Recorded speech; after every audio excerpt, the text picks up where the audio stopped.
Olá, meus irmãos, que a alegria do Cristo ressuscitado permaneça com vocês. Nós queremos continuar a conversar sobre essa importante carta do apóstolo, que é a carta aos Romanos, e vamos ler o primeiro capítulo. No primeiro capítulo, nós aprendemos que podemos conhecer a Deus.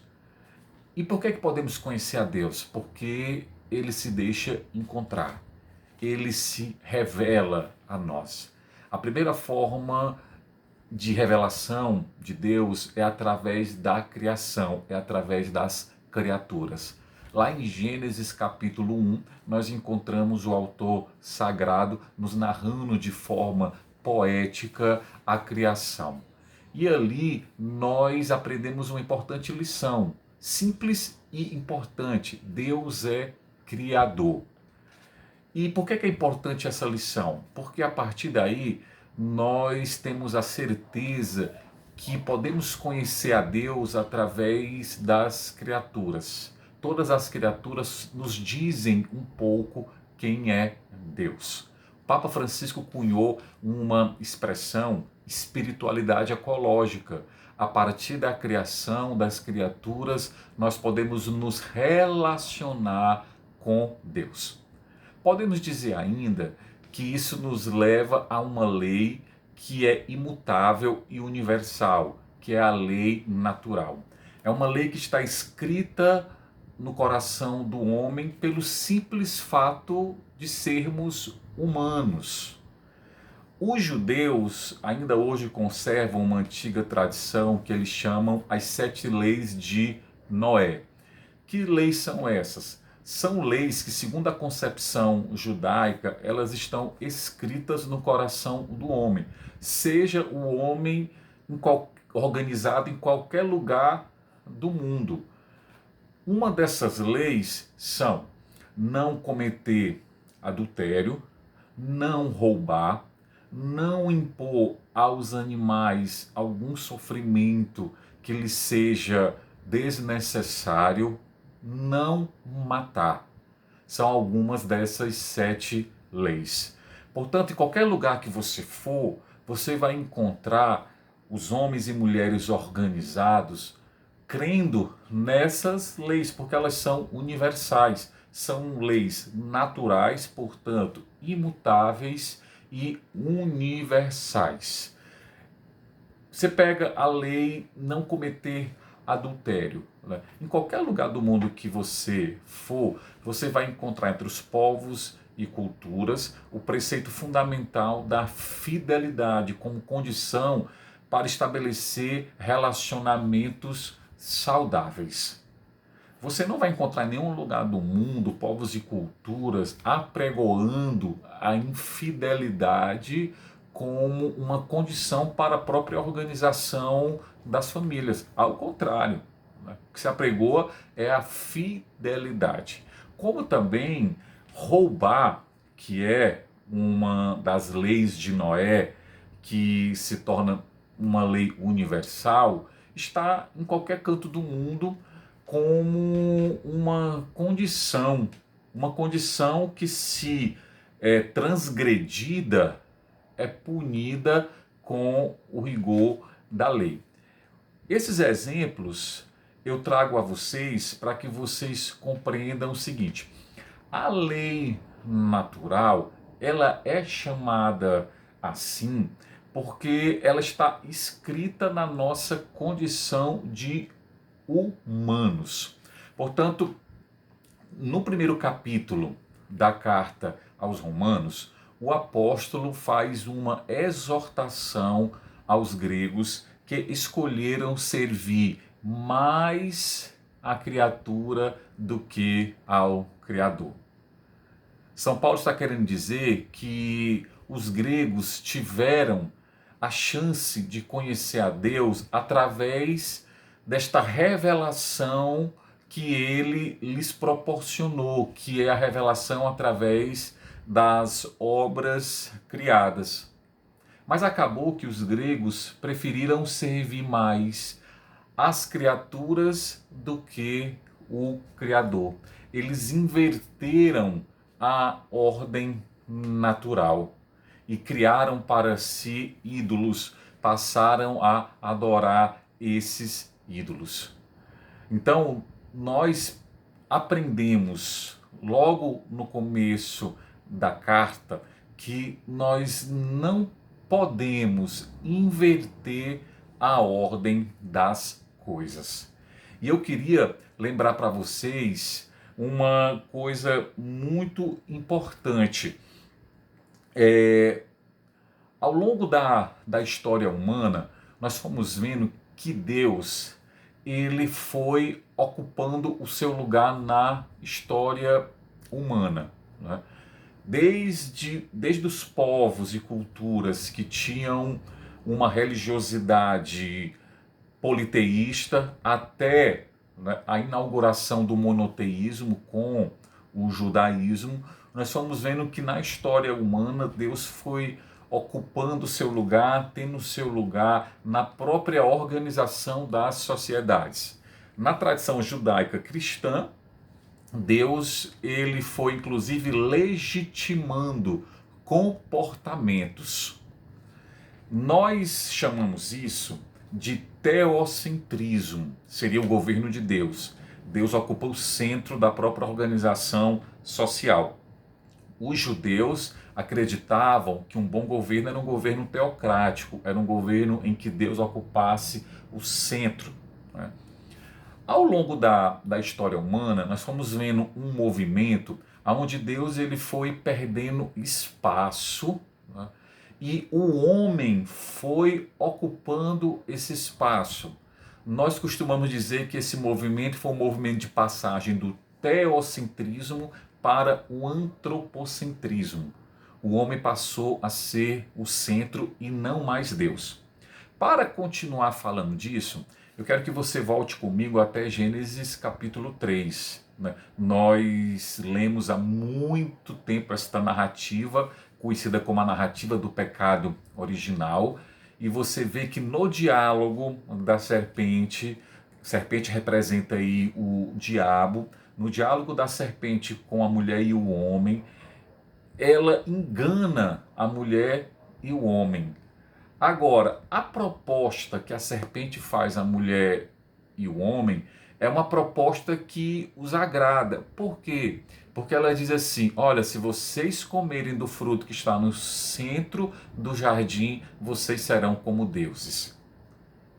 Vocês estão percebendo aí a inversão das coisas? Dessa forma, o homem ele não adora, mas ele passa a ser adorado. Existe aí, nessa proposta da serpente, aquilo que nós chamamos de orgulho. O que é mesmo o orgulho?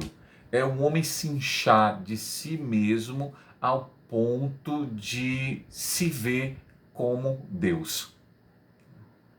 Ele se incha de si mesmo ao ponto de não mais precisar de Deus, de não querer mais saber de Deus. Então, esta proposta enganadora leva os nossos primeiros pais a desobedecer a ordem estabelecida por Deus. E eles invertem as coisas querendo ocupar o lugar de Deus. Veja, o que está na origem daquilo que nós chamamos, né, de pecado original é aquilo que se desenvolve ao longo da história humana com muitas facetas. E chegando bem perto de nós, a faceta que nós acabamos percebendo na própria organização social é a da mudança do teocentrismo para o antropocentrismo. Se procura tirar Deus da organização social e passa a colocar o homem. Portanto, aí o homem passa a ser a medida de todas as coisas e não Deus, né? E isso constitui um grande problema, né? Por que se constitui um grande problema? Porque quando o homem afasta Deus do centro, né, ele se coloca, né? E este homem é frágil, é fraco, Este homem muitas vezes inverte a ordem das coisas, como diz São Paulo aqui. Este homem, ele serve mais as criaturas do que o Criador. Ele cria ídolos. Ele se deixa corromper, perverter.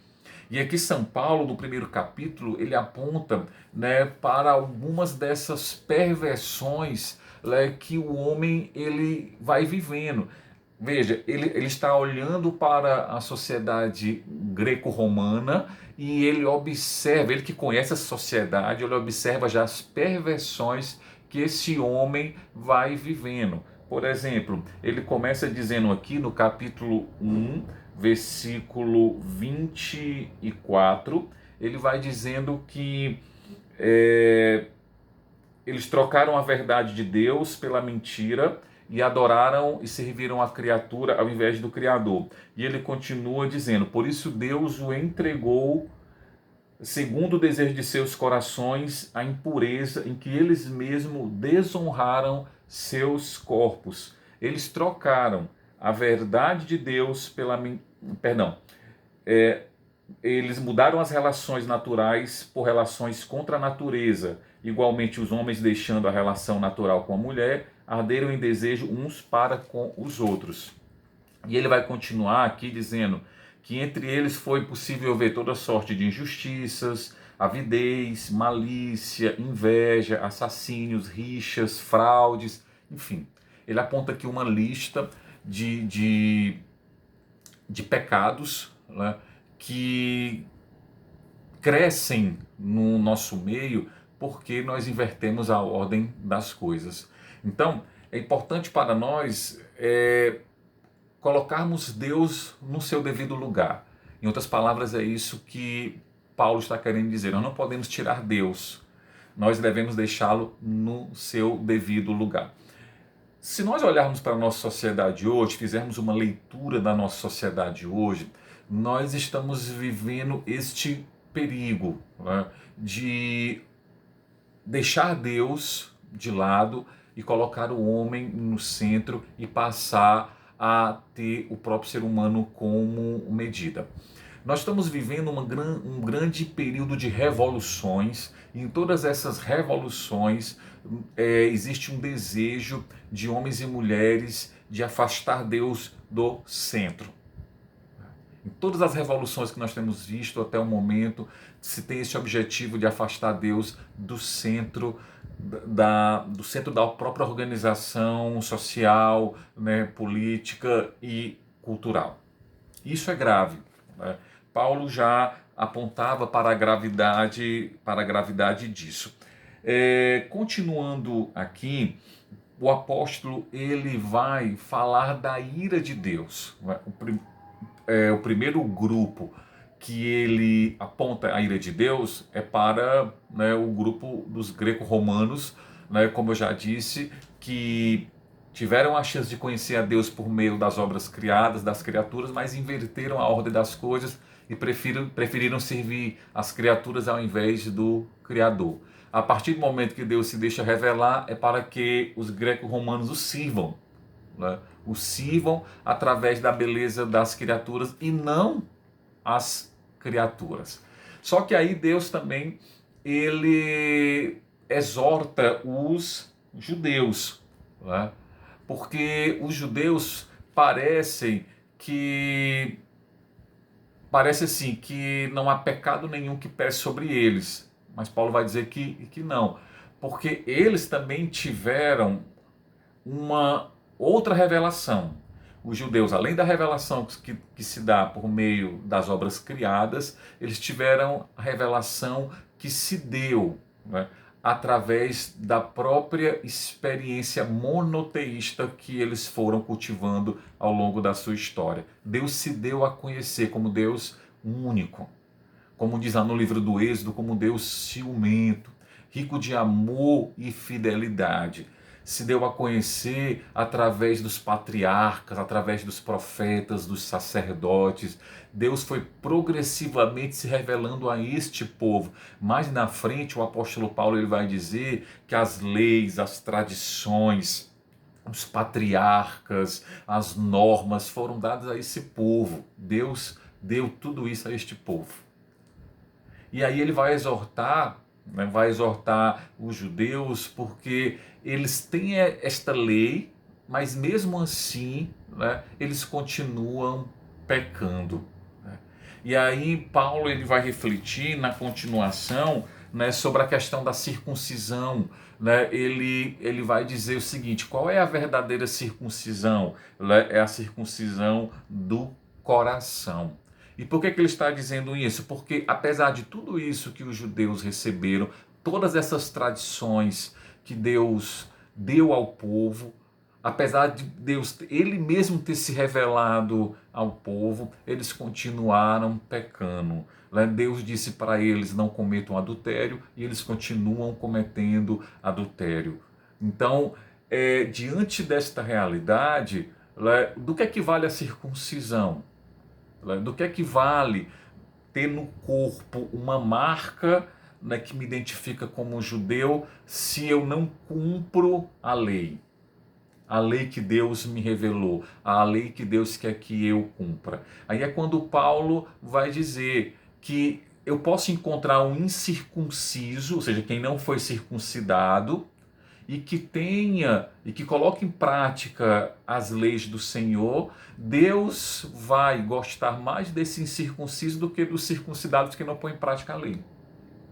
Então a condição para agradar a Deus, essa circuncisão do coração, é o cumprimento da lei. Da lei, né, que Deus revela ao povo. Portanto, gregos e judeus são exortados pelo apóstolo aqui no primeiro e no segundo capítulo, porque eles não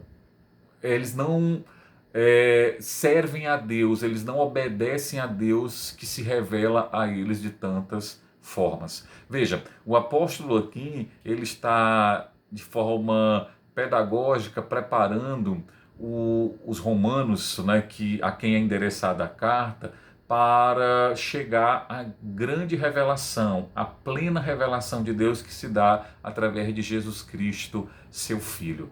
Quando no capítulo 1 o apóstolo diz: o justo viverá da fé, ele está falando desta fé em Jesus Cristo.